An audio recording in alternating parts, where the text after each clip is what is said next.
All right, guys, got an N2MB no lift shift, two-step going in on this 05 C6 Corvette.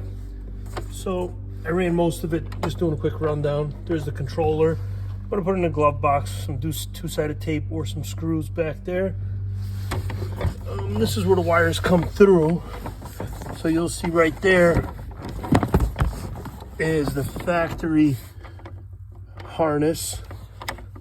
I drilled another hole kind of just beside it, just beside that. You'll see when you have the battery out. And then the ground is just right there. Pretty straightforward.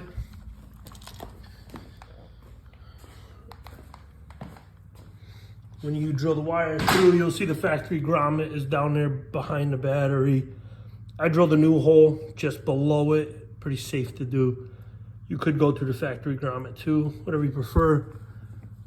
Fuse box wiring, I'll add the clip to that at the end of this. These two wires are kind of the biggest pain in the butt in the project. Just because you have to pull the fuse box up and you actually cut the wires and splice into them. Now, ECM is right here on the C6, right behind the fender liner. Just got to pull that. These are your connectors right here. You got the 72 pin, which is this black one. And this is the 56 pin right there. I think it's C1 and C2. So, here are the directions. Right off the watt box, black is your ground, yellow goes to ignition fuel injector signal. So you just do signal from any of the ignition coils. That's right here on the ECM. Clutch control switch, also right here on the ECM. You could go at the pedal under the footwell, but it's just easier for me to do all the wires here. Accelerator pedal position, that's also here at the ECM. You could also do that at the footwell, but it's just much easier to reach here. Ignition coil power, those are the ones up top that I'll show you after.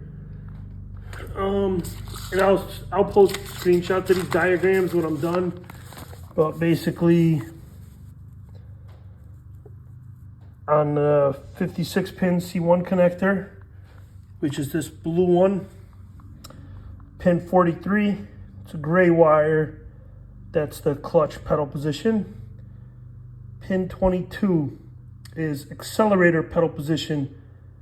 Now, I used throttle position sensor and it worked, but I got an engine light. So I contacted N2MB.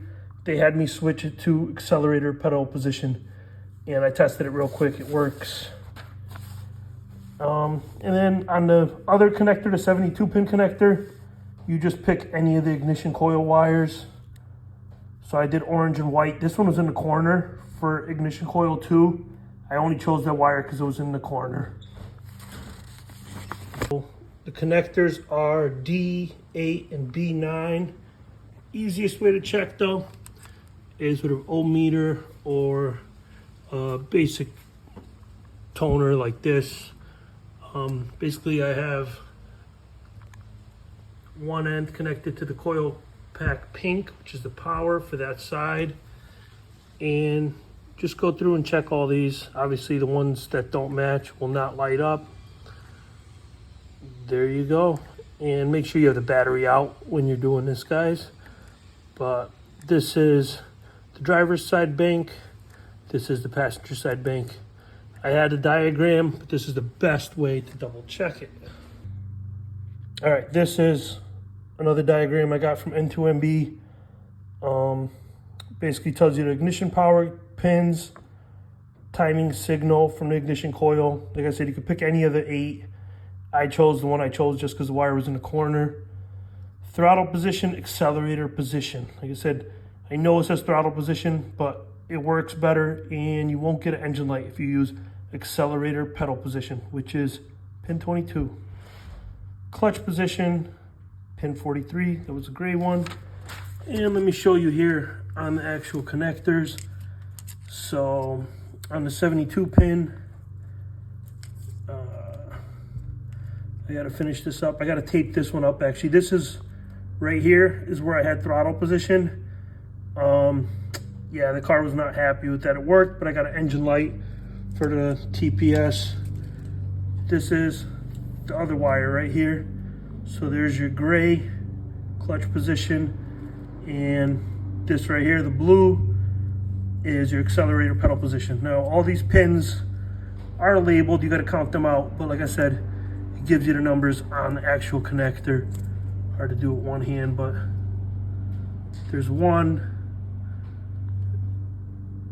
there's 14, 23, 56. So it gives you the numbers. You just got to count them out, triple check. If you're not sure, you obviously could verify the wire colors, make sure you're on the right connector. Otherwise it's pretty straightforward. I chose to solder mine.